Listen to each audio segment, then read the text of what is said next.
I don't think, as we sat here, I don't think there's anyone in the building, maybe himself, that thought he could do what he did last year. So the standard is set, the standard is high, expectations are high, in the running back room. But either someone or a group of those guys will rise to that standard. Is it fair to say this is the first spring where you probably go in not having at least a pretty good idea of who Yes. that first guy is? Yeah, absolutely. Because I knew last year that Tyler Beatty would get it, and I didn't anticipate he'd get 20 touches a game.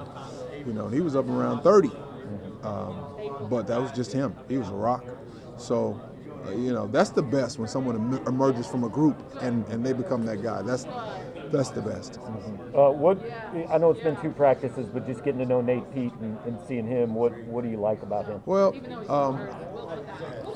I graded every touch that he had at Stanford. Okay. So Nate is 195 pounds, and he ran sub 10.7, 10.6, 100 meters in high school. So there's about 3 or 4 guys on our team that fast. So he can run. Now you just never know how tough is he. How tough. And Tyler Beatty was tough as nails, right? We saw that. But we didn't know that either. Right. At this point last year. We find out. So the jury's going to be out on these guys for a while. But, when you can do running back by committee, that can be pretty tough for people to defend. Mm-hmm. What about Elijah? Do you see signs out of him since the season ended that maybe he's ready to take a step? Well, I thought he played well in the bowl game when he had an expanded role. He still has he weighs 190 pounds, dripping wet. So he still has to do some work to his body. I don't know. He's a tough young man, but I don't know what he can handle physically. He may be a complimentary piece, or he may take it over. The jury's still out on that one.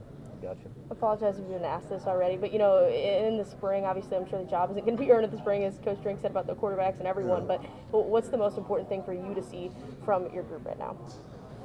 Well, I have a deep room, so it's challenging for me to get reps for everyone.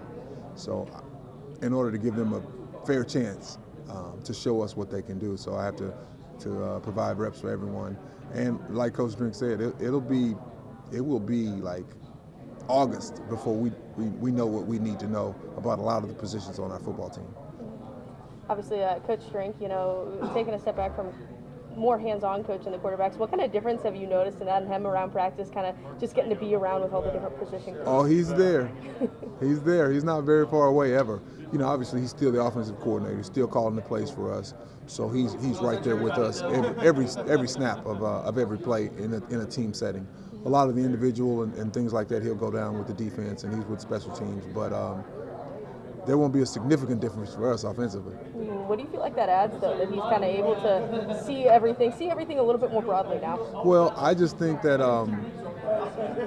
it can take that hat away from him, where he has to be day-to-day with the quarterbacks, and those guys can really garner a lot of attention. They need a lot of attention. So Coach Hamden, who's coached quarterbacks at every level, including the National Football League, he can take over a lot of the day-to-day stuff that they need.